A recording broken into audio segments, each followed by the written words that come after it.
When you get stuck in survival mode, your body gets flooded with cortisol and adrenaline. Your muscles tense up, your breathing gets quick and shallow, your heart speeds up, your blood pressure increases, and it's just a whole lot of terrible stuff. The good news is that many of these physical changes can be targeted directly, and targeting the physical changes first causes a ripple effect where all those changes go back into your thoughts and emotions too. Our minds and our body are intimately linked. They do not exist independently in any way, shape, or form, which means that when we're super tense, or when we're shaking, or when we're hyperventilating, we can start out by controlling those, and the mental and emotional effects will follow.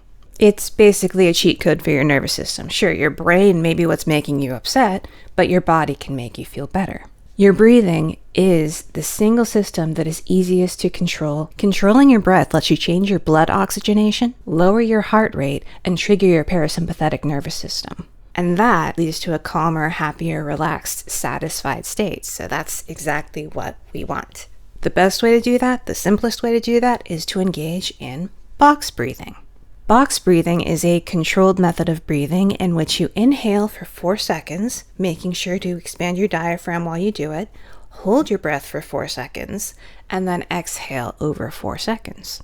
Now, you can take longer than 4 seconds to do this. The important part is making sure that your entire lungs are filled with air and holding air. It's also important to take time while you exhale.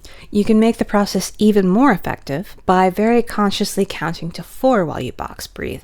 Counting to 4 and paying attention to counting to 4 will give you a cognitive distraction while you're enacting those physical changes. You can also have fun with it by focusing on something whimsical or a bit weird instead of just focusing on the numbers. You could focus on really long words like anti-disestablishmentarianism or supercalifragilisticexpialidocious, and you can also use mantras used in various religious and spiritual traditions. Using random gibberish words and just long, funny-sounding words adds whimsy to it, which can lift your mood.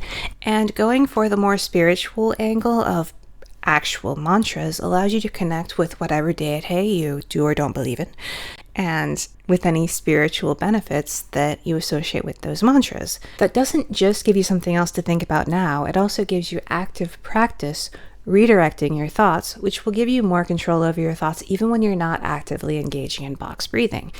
Practicing focusing on what you want to focus on will strengthen your ability to do that, which will help you stop thinking about whatever's sending you into a panic, and that allows for greater focus, greater control of your thoughts and emotions, and greater efficacy while you go to solve whatever problems may have suddenly popped up.